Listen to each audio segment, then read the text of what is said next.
What is going on, guys? It's your boy Az. We are back here. We're going to be taking a descent down the new Spider-Man tower here, and I won't have the full commentary side. I'll do a couple of tidbits, points here and there, because otherwise it is quite a lengthy discussion point. But hopefully it makes sense. I'll also speed the footage up because I feel like some of those main sections are pretty straightforward, but hopefully makes sense. For the purposes of this video as well, I will not be using my Xavier or my Odin, and I'll try to I'll try my best not to use any non-meta teams. Like, for example, we will skip using Omen, and we will skip using, for the most part, Exalted X-Men other than Storm Mighty. And also, there's a couple of other ones. But yeah, we'll try to keep it more kind of free-to-play friendly-ish. The first team, we use an Absolute A-Force plus Mephisto, Blastar. You don't necessarily need to have this lineup. I just found this one. You could probably just put Blastar with Mephisto, and the other two or three probably don't really matter. But yeah, Mephisto basically just walks over the first one. The second, we use a raid team. So we are going to focus more on the raid side of things, because people will most likely have those teams built up. And now with the new T-raids, it makes a lot of sense. Immortal weapons there. Then we use Brimstone with APOC. Living Mummy and Daemon are so good in so many different game modes. If you haven't leveled these guys up now, probably most likely put that in your back burner, because they're just really well-rounded characters. Now for Echoes of Abyss, Echoes of Sentry, you're gonna need Living Mummy in a lot of different situations, and of course as well for the Professor Xavier saga. Quicksilver, Symbiote, and company. We can't use Null here, but we do have the other guys, and that makes sense because they are the arena meta.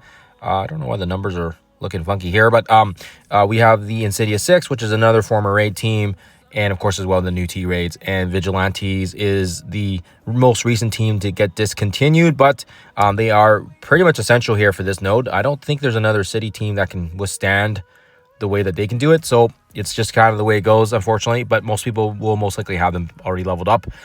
Global section, we take advantage of Eclipse, Jeff, and of course as well Sentry. The other two don't really matter. I just kind of threw Black Knight in there because I thought it would be fun to play around with that, and Hank for heals. Shadow King and F3 no for the cosmic section. Again, fairly straightforward. Not too much curveballs there if you have this team. And then finally, Mutant section, we bring our Old Man Logan plus Storm Mighty. You probably don't need to use Storm Mighty. I threw her in there. You could probably throw the normal Storm. I just threw her in there for funsies. Honestly, Old Man Logan and Emma pretty much just carry. So probably doesn't matter who you use here. And finally, the last section, we use a 4-piece Amazing Avengers plus Nick Fury. I tried to do a 3-piece. It was very, very hard. It was very, very darn hard. Apologies there. So yeah, use Nick Fury. He's gonna help rewind, and he's gonna bring buffs to the team. But yeah, this was my simplest way to figure it out. And again, keep in mind, my Blade, my Spider-Woman are only level 100, but my Hulk and my Spider-Man are level 110. So keep that in mind for that particular node. Other than that, that's the gerbil. Let's quickly dive into. As I said, I won't do the full commentary side, but you guys will see here that the first one is quite easy.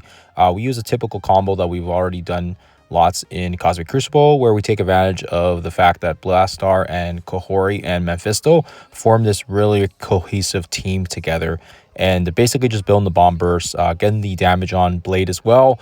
And then once Blastar is able to get his turn in, and unleash the bomb, so to speak, then he can take them down. Unfortunately, he's ability blocked here, so we gotta wait until one more turn. But Moon Girl as well does her thing, and yeah, it's not a very difficult node here, so hence why we take advantage of using Mephisto.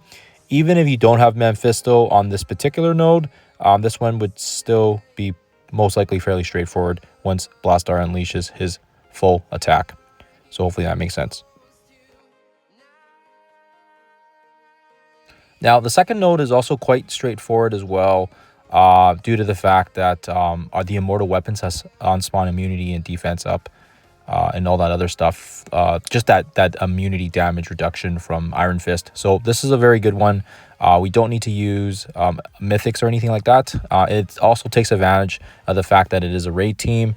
And like I said, now that we have the new T-raids in game, which basically require Immortals and Amazing Avengers, people will most likely want to start building up this team as well for this particular tower. And yeah, I feel like this team moving forward is probably most likely going to be a very effective team here, especially if the raid bonuses are active. So we'll have to look here to see if there's other sections that we can utilize this team. But yeah, I didn't play this perfectly. It was just very straightforward as well. And most of my team lineup is most of them aren't diamonds yet. I think my Swordmaster is 5 stars, and my silver, or my serpent, excuse me, serpent, sinister serpent, whatever, I forget his name, but yeah, they are 5 stars. So you don't need them to be too built up. And like I said, they are going to be needed for the next raid team as well. So it makes sense to kind of prioritize raid teams now that we have the new G21s available through that raid structure. So makes a lot of sense here. And hopefully you guys are able to get through this one. If you have Odin, if you have Xavier, that can also help as well. So hopefully that gives you guys an idea on how to tackle this one down.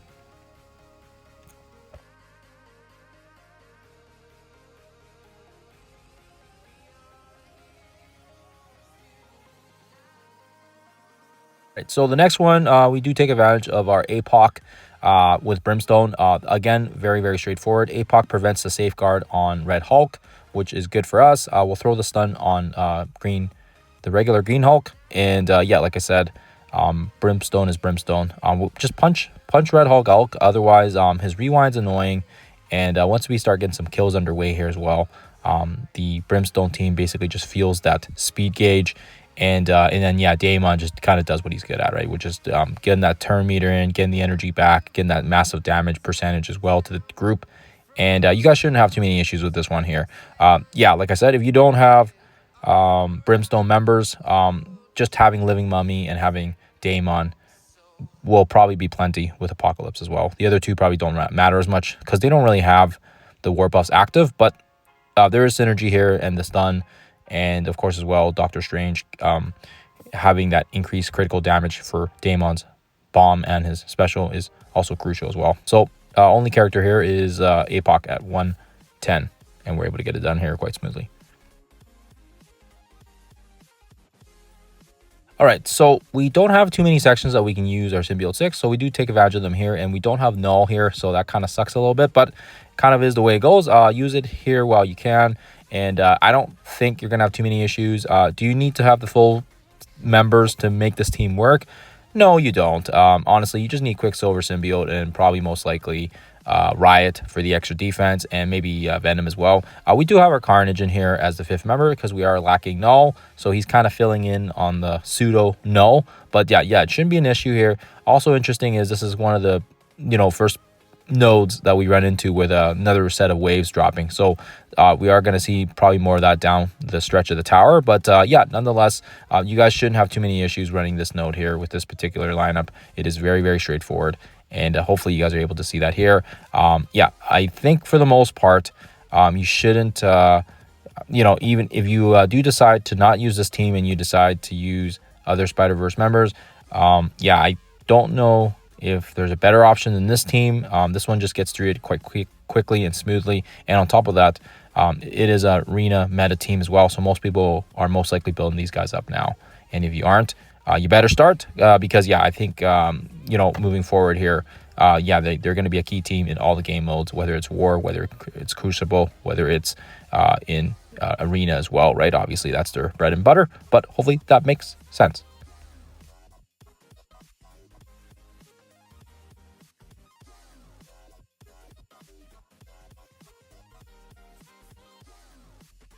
All right, so for this particular one here with the Insidious 6, just make sure you're not using the special. The special will basically trigger Havoc's flip on the offense up, and that's going to kill your team.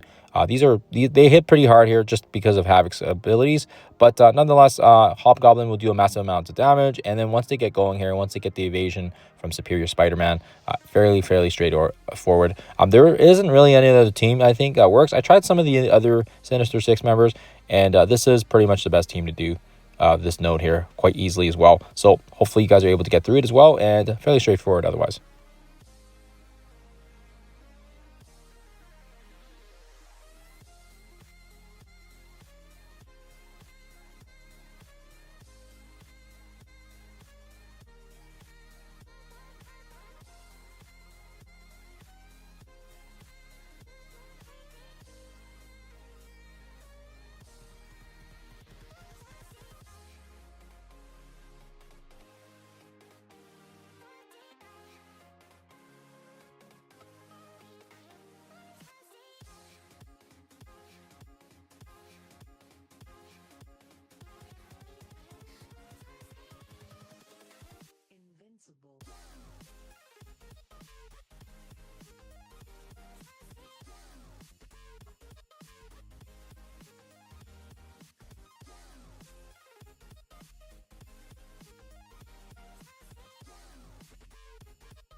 Okay, so we run Vigilantes with the next one here, and this one is a little bit trickier just because you want to make sure you take care of some of the nasty characters.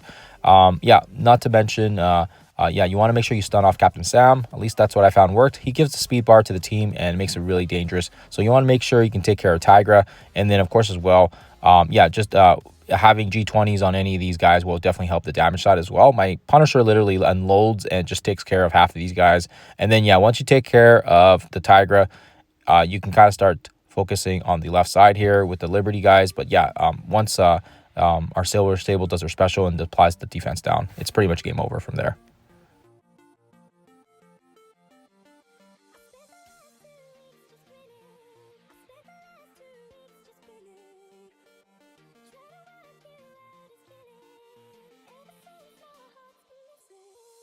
All right, so the next one, I don't really know if it's rocket science. You literally just Fantastic Four, get the null special off, and it's pretty much sailing from there. I try to use the Shadow King to get the ability block on APOC as well, so that way he can't use his empowered state. And then from that point on, it's smooth sailing. So hopefully that makes sense.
Yeah, for the next one here, also going to be very straightforward.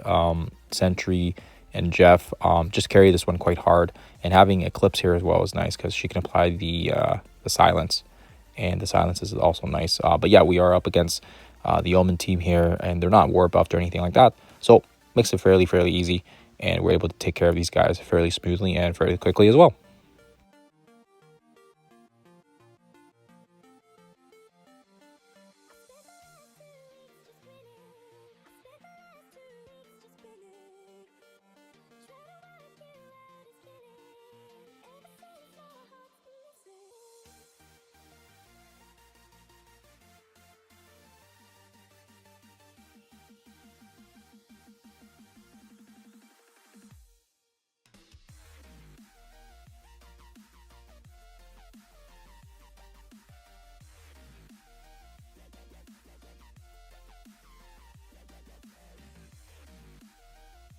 For number 9, you can use the Exalted here, but we actually stick with our old man Logan, and we do keep Storm in there, but yeah, you don't need the other 4 members if you don't have them built up. And yeah, basically, old man Logan really just absolutely carries with Emma Frost on this one as well. And you guys will see that here, that you don't really need Xavier. Having Xavier probably makes it easier, but you don't need to have him here, and you're going to see that it's fairly straightforward.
All right, so this is probably the only one I'll run at normal speed just so you guys can kind of see how we did it. But you want to open up here with the special just so you can get things going for us. And yeah, once you do that, you can use Spider-Man's special. He's going to clear things up, get things going, get the slow and the defense down for us. And then, yeah, it's very important here that we throw the stun on the Iron Patriot just because he does so much damage. It's absolutely bonkers. So just do that right away here. And then yeah, you want to focus. It really doesn't matter who you focus on this part next. I just kind of throw it in the center here so we can hit a few targets. But yeah, the most important thing is stunning off Iron Patriot. And then yeah, Hulk. You can save his taunt for now because we don't really need to top off our health. Not right now anyways. And then so Namor's going to do his special, which is fine. He's going to direct the damage to the left side. And then yeah, we should get watching the turn meters on the bottom is important here as well because we want to make sure we can prevent Iron Patriot and Namor from taking another turn for the rest of this battle. If you don't, they can absolutely decimate us. So this is why we throw the massive stun here on Namor because if he uses that ult, he's going to absolutely kill us. It's no joke. These guys hit so hard. It's crazy. And then we throw the special here on Iron Patriot. Just try to strip off buffs. And then Blade is going to do his thing here. He's going to activate, do some more negatives, give some immunity to the team. That also does a revive, actually, as well. Nick Fury comes massive here with the rewind. This might take a bit of luck depending on what he summons, but I personally like a nice mix of the securities and the other girl there for the stun and for the rewind. Either way, it's good. Try for the rewind. And yeah, that once you kind of get this part here, then we can kind of control the board. And now I'm going to speed the footage up because now we've pretty much controlled Namor and we've controlled Iron Patriot. And yeah, from that point on, it's just about watching whose turn meters are. But yeah, literally the two most dangerous characters are controlled now, and we just want to make sure they don't take another turn. So throwing the special there, clearing off some of the extras. We can throw the massive blind here now as well. The blind's not really going to work on Namor because I think it's unavoidable. I believe. But anyways, it's okay because we can't control them. Once we get all the negatives on the board, we can kind of just take our time with it. And you want to make sure you can also focus on the Winter Soldier. And of course as well, we throw another stun on Zemo just because we don't like his recoil damage. So that's fine. Hulk does his thing, Hulk smash. And yeah, from that point on, fairly straightforward. Hopefully it makes sense. Let me know if you guys find a team that does work with a 3-piece. I'm going to test around a little bit more here, but I wanted to get some footage out to you guys before the evening here. So of course as well before she's over, but hopefully it makes sense. Hopefully you guys are able to get some value out of this video. And again, I'm sure somebody smart and brilliant will figure out an alternative method to some of these teams. But yeah, nonetheless, I've enjoyed the first 10 floors, and hopefully it helps you guys out. Other than that, thanks for watching, guys. Now we'll see you guys in the next one.